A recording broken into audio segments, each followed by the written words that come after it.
आज हम बात करेंगे हिंदी सिनेमा और उसके अध्ययन के बारे में, या आप कह सकते हो आप इसको हिंदी सिनेमा का अध्ययन। यूनिट 3 पढ़ रहे हैं, अपनी यूनिट 3 का चैप्टर 1 लास्ट वीडियो में कवर कर चुके हैं। आज हम पढ़ेंगे यूनिट 3 का चैप्टर 2, जो हमारा है सिनेमा में निर्देशक यानी डायरेक्टर। मूवी बनाते समय डायरेक्टर और निर्देशन का क्या कार्य होता है, डायरेक्टर का क्या कार्य होता है, सेंसर बोर्ड क्या होता है, और सेंसर बोर्ड सिनेमा प्रसारण अधिनियम। ठीक है, इसको हम पढ़ेंगे इस चैप्टर के अंदर। तो चलिए स्टार्ट करते हैं बिना देर किए हुए। इंस्टा पे आप मुझे फॉलो कर सकते हो, आपकी क्वेरी क्वेश्चन है तो यहाँ पर आप पूछ सकते हो। यूज़र नेम आपके सामने है। टेलीग्राम पे जाके आप ग्रुप को जरूर ज्वाइन करें। @एकलव्य स्नातक 1 के नाम से ग्रुप है। यहाँ पर जिन बच्चों को वीडियो की नोटिफिकेशन नहीं आती है तो वीडियो की आप नोटिफिकेशन यहाँ से ले लेते हैं, वीडियो देख सकते हो। और वेबसाइट पर हमारे नोट्स उपलब्ध है, यहाँ पर वो पढ़ सकते हो आप। चलिए स्टार्ट करते हैं। सबसे पहले बात करते हैं निर्देशक, यानी इंग्लिश में से कहते हैं डायरेक्टर। ठीक है, तो निर्देशक सिनेमा का जनक होता है। कोई भी जब मूवी बनाई जाती है तो उसे कौन बनाता है? निर्देशक। मूवी को डायरेक्ट डायरेक्ट कौन करता है? निर्देशक। तो उसे कहते हैं सिनेमा का जनक। निर्देशक सिनेमा का जनक होता है। वह फिल्म निर्माण की पूरी प्रक्रिया को तैयार करता है। जब भी कोई फिल्म निर्माण फिल्म बनती है, उसकी जब पूरी प्रक्रिया प्रक्रिया है, यानी स्टार्टिंग से लेकर एंड तक जो कुछ भी होना है वो सब कुछ कौन करेगा? निर्देशक करेगा। निर्देशक कलाकारों का चयन करेगा, गीत का चयन करेगा, कहानी का चयन करेगा। ठीक है, कहाँ पर शूटिंग होनी चाहिए, ये सब चीज़ें कौन करता है? डायरेक्टर। कहानी की पटकथा, गीत संगीत, नृत्य, संवाद, संवाद यानी डायलॉग, नृत्य यानी डांस वगैरह जो होता है, गीत संगीत उसमें ठीक है, गाने वाने, ये सब चीज़ें, कलाकारों का चयन, कौन से हीरोज जो है मूवी के अंदर काम करेंगे, इन सब का चयन यानी इन सबको कौन सिलेक्ट करता है? डायरेक्टर। और इनकी क्या भूमिका होगी, ठीक है, इनके क्या क्या रोल होंगे, इसको भी कौन डिसाइड करता है?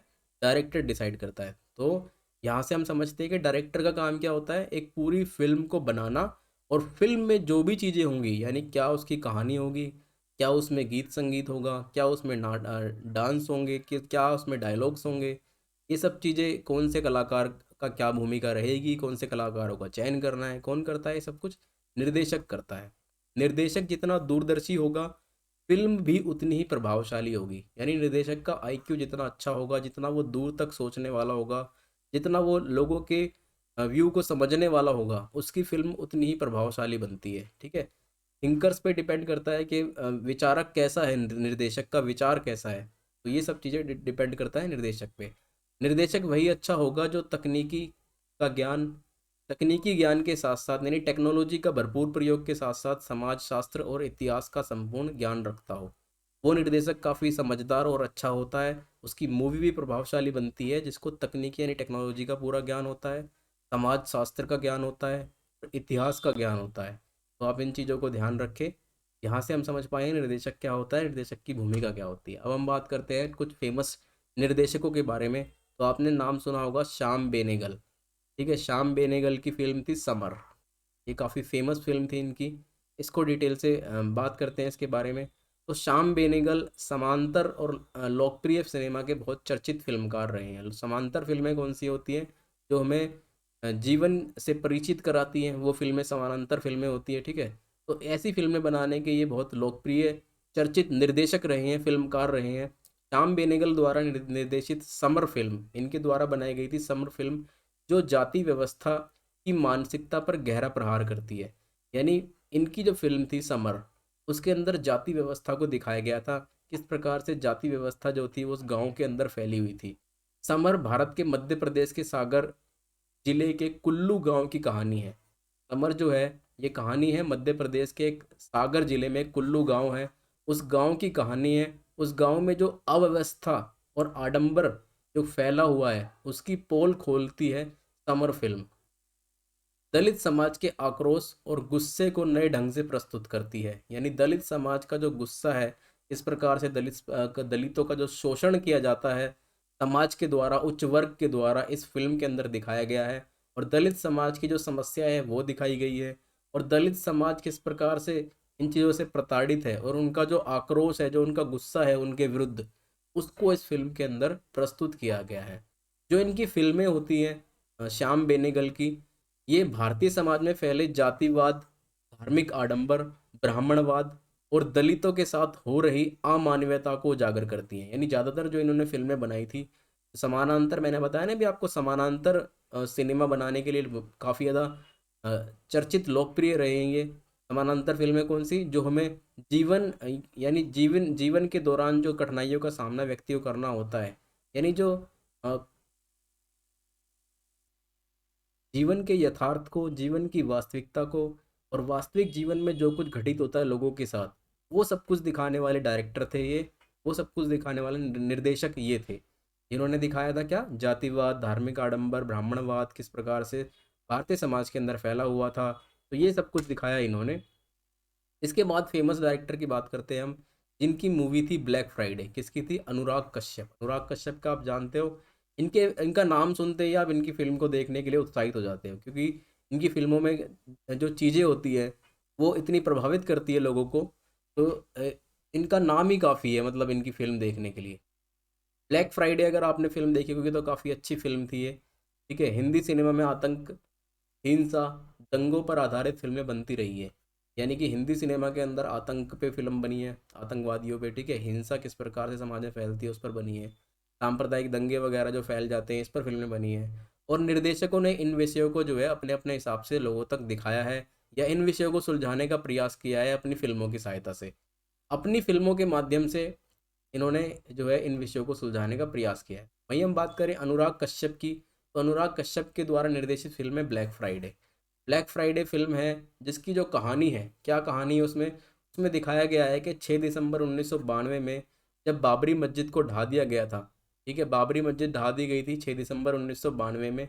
उसके बाद जो 1993 में मुंबई में सिलसिलेवार बम ब्लास्ट हुए थे, 1993 के अंदर मुंबई के अंदर सिलसिलेवार यानी क्रमबद्ध एक के बाद एक जो बम विस्फोट हुए थे, उसको इस फिल्म के अंदर दिखाया गया है। यानी सांप्रदायिक दंगों पर आधारित है ये पूरी फिल्म।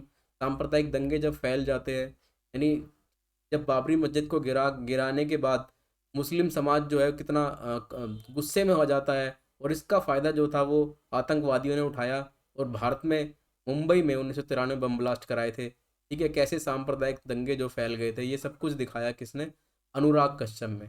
पूरी फिल्म में अनुराग कश्यप ने जिस तरह से काम किया, वह है उनके निर्देशन के व्यक्तित्व की खास पहचान कराता है। यानी पूरी फिल्म अगर आप देखोगे तो आप इतने प्रभावित होगे कि आपको पता चलेगा कि अनुराग कश्यप का जो खास जो व्यक्तित्व है, उसकी पहचान जो है ऐसी फिल्में कराती हैं। संजय लीला बंसाली की बात करें तो ये भी एक फेमस डायरेक्टर रहे हैं। गुजारिश, इनकी फिल्म थी एक गुजारिश। संजय लीला बंसाली हिंदी सिनेमा के संभावनाशील निर्देशक है, पॉसिबिलिटी दिखाने वाले व्यक्ति हैं, जो ये दिखाते हैं कि जीवन की छोटी छोटी सच्चाइयाँ कैसे मनुष्य को प्रभावित करती हैं। ये सभी चीज़ें इन्होंने पर्दे पर दिखाई है। इनकी फिल्म खामोशी है, हम दिल दे चुके सनम, सांवरिया, ब्लैक जैसी फिल्में बनाने वाले संजय लीला बंसाली की जो फिल्म है गुजारिश, भी हिंदी सिनेमा के पर्दे पर जीवन और मृत्यु का उत्सव रचती है। यानी जो इनकी फिल्म है गुजारिश, उनके अंदर ऐसे जो थीम जो ली गई है उसके अंदर, वो है इच्छा मृत्यु की थीम है। ठीक है, तो ये पहले ऐसे निर्देशक थे जिन्होंने सिनेमा के माध्यम से एक नई चीज़ दिखाई थी कि कैसे इच्छा मृत्यु चाहता है एक व्यक्ति परेशान होकर जीवन से। ठीक है, ऐसे गंभीर मुद्दे को इन्होंने पर्दे पर दिखाने का प्रयास किया था। तो काफ़ी अलग टॉपिक था उस समय ये दिखाना, जो कि गुजारिश फिल्म के अंदर दिखाया गया है। तो यहाँ पर हमने बात करी 3 फेमस डायरेक्टरों के बारे में, और भी ऐसे कई डायरेक्टर्स हैं जिनके बारे में हम बात करें तो उनका बिल्कुल अलग व्यक्तित्व है, अलग उनकी पहचान है, खास पहचान है। तो ये सभी कहलाते हैं निर्देशक को। निर्देशक का कैसा काम होता है, निर्देशक किस प्रकार से काम करते हैं, और किस प्रकार से निर्देशक एक अपनी अलग पहचान बना लेता है, ये बताता है हमें निर्देशक के व्यक्तित्व को। अब हम बात करते हैं फिल्म सेंसर बोर्ड और सिनेमा प्रसारण अधिनियम। देखिए, central board of film certification की स्थापना हुई थी। ठीक है, central board of film certification, जो फिल्म को सर्टिफाइड करते हैं। अपने आप फिल्म देखा होगा आपने, जब फिल्म चालू होती है तो उससे पहले एक सर्टिफिकेट दिखाया जाता है। ठीक है, तो वो कौन देता है, central board of film certification. इसकी स्थापना हुई थी 15 जनवरी 1992 में। 1952 को 15 जनवरी को मुंबई में इसकी स्थापना हुई थी। फिल्म सेंसर बोर्ड द्वारा भारत में बनने वाली अ, सभी फिल्में, धारावाहिकों, इनकी समीक्षा जो है ये सब करते हैं।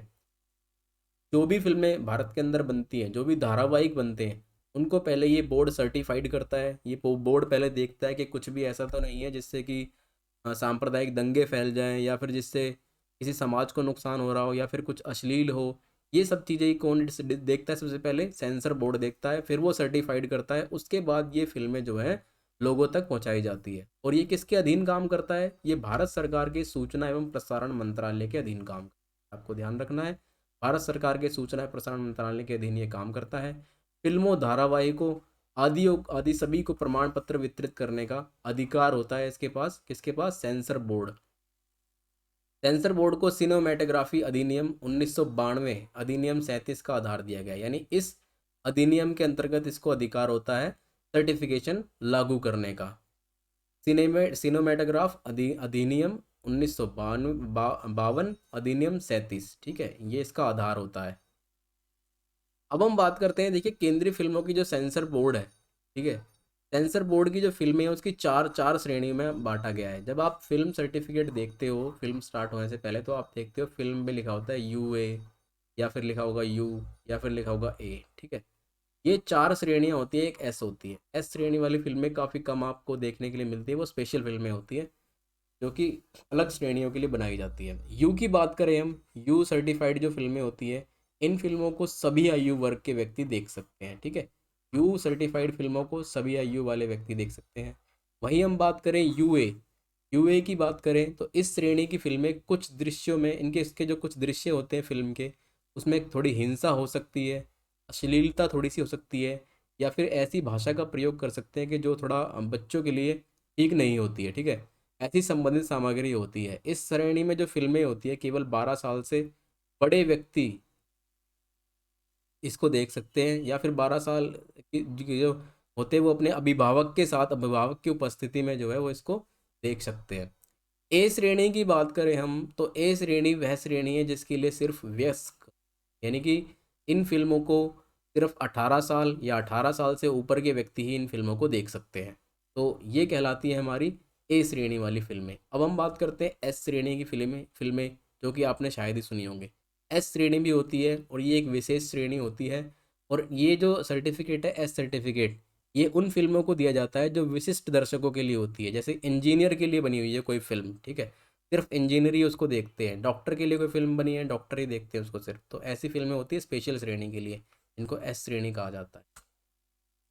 चलचित्र अधिनियम 1952 में संशोधन को मंजूरी दी गई थी। देखिए प्रधानमंत्री की अध्यक्षता में केंद्रीय मंत्रिमंडल ने चलचित्र अधिनियम 1952 में संशोधन के लिए चलचित्र संशोधन विधेयक 2019 को प्रस्तुत करने की मंजूरी दी, ठीक है। यानी इसमें संशोधन किया गया, चलचित्र अधिनियम में संशोधन किया गया। इस संशोधन का प्रस्ताव सूचना प्रसारण मंत्रालय द्वारा किया गया। प्रस्ताव विधेयक का उद्देश्य फिल्म की साहित्यिक चोरी, पायरेसी को रोकना था।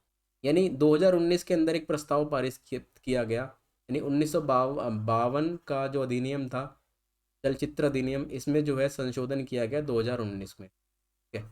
इसका एक विधेयक पास किया गया, किस लिए? क्योंकि पायरेसी को रोकना था। पायरेसी क्या होता है? जब कोई आपकी मूवी को या आपके मूवी के कंटेंट को, ठीक है, चुरा के अपनी मूवी में डाल देता है, या फिर, या आजकल जो ये सब कुछ बहुत देखा जाता है सोशल मीडिया पे कि आपका कंटेंट चुरा लिया जाता है, आपका गीत चुरा लिया जाता है। तो इस चीज़ को रोकने के लिए क्या था? पायरेसी एक्ट लेके आना था। इसका संशोधन पास किया 2019 में। इसमें क्या करा? गैर अधिकृत कैमकोडिंग और फिल्मों की कॉपी बनाने के खिलाफ दंडात्मक प्रावधानों को शामिल किया गया। यानी जो भी ये काम करता है, जो भी कैमकोडिंग करता है, या फिर जो भी कोई फिल्मों की कॉपी करता है, उसके खिलाफ जो है वो लॉ बना दिया गया। चलचित्र अधिनियम 1952 की धारा 6A के बाद धारा बनी 6AA, ठीक है। 6A में संशोधन कर दिया, उसके बाद एक और धारा बनाई गई 6AA। इसका क्या काम था? इसका काम था कि जो कोई भी ऑडियो विजुअल है, ठीक है, कोई भी लेखक द्वारा लिखी लिखी कोई भी लिखित जो है, जो लेखक लिखते हैं, ठीक है, जो कोई स्क्रिप्ट लिखी लेखक ने, तो उसकी अनुमति के बिना ना तो उसकी रिकॉर्डिंग की जाएगी, ना किसी ऑडियो विजुअल का काम जो उसके अंदर किया जाएगा। यानी किसी भी लेखक के द्वारा जो उसकी स्क्रिप्ट लिखी गई है उसका कोई प्रयोग नहीं कर सकता बिना उसकी अनुमति लिए बिना। और यदि कोई ऐसा करता है तो 6AA की धारा के अंदर ऐसा प्रावधान बनाया गया है कि ऐसा कोई उल्लंघन करता है तो उसे 3 साल की सजा हो सकती है, कारावास हो सकता है, और 10 लाख रुपए का जुर्माना हो सकता है, ठीक है। तो इसलिए 6A और 6AA का निर्माण जो है किया गया था। इसके अंदर सजा का प्रावधान है और इसके अंदर संशोधन का। अब इस संशोधन की आवश्यकता क्यों पड़ी थी, क्यों पड़ी है भाई संशोधन करने की आवश्यकता? तो डिजिटल तकनीक के आगमन से विशेष रूप से इंटरनेट पर पायरेटेड फिल्मों के प्रदर्शन से पायरेसी का खतरा बढ़ गया था। जैसे जैसे डिजिटल तकनीकी का प्रयोग जो बढ़ रहा था, तो इंटरनेट पे क्या था, पायरेसी काफ़ी ज़्यादा बढ़ती जा रही थी। यानी कोई किसी को कॉपी कर रहा था, कोई किसी गीत कॉपी कर लेता है, कोई किसी की स्क्रिप्ट कॉपी कर लेता है, तो ये सब चीज़ें बढ़ती जा रही थी। तो इस बढ़ते हुए खतरे के लिए संशोधन लाना जरूरी था। अब जब ये सब कुछ पायरेसी होगा तो क्या होगा, फिल्म उद्योग को नुकसान होगा। ठीक है, मान लो किसी ने कोई फिल्म बनाई, अब सेम उस किसी और ने कॉपी कर दी, तो नुकसान हो गया ना उसको। तो इस नुकसान को रोकने के लिए इससे क्या होता है, सरकार के राजस्व में भी गिरावट आती है। यानी सरकार जो टैक्स वसूलना चाहती है, पहले वो टैक्स वसूल रही थी इस पे, अब इसी को कॉपी कर दिया किसी और ने, तो सिर्फ उसने यहाँ से टैक्स वसूला, यहाँ से नहीं वसूला ना। तो क्या होगा, सरकार के राजस्व में गिरावट आ जाएगी। इसलिए इसको लाया गया। फिल्म उद्योग के लंबे समय से मांग थी, और फिल्म जो उद्योग है, फिल्म जो बिजनेस करने वाले, जो फिल्म जो बनाते हैं डायरेक्टर वगैरह, इन सब ने बहुत पहले से मांग कर रखी थी कि कैम कोडिंग के खिलाफ एक कानून लेके आना चाहिए, पायरेसी के खिलाफ एक कानून लेके आना चाहिए, इन्होंने मांग रखी थी।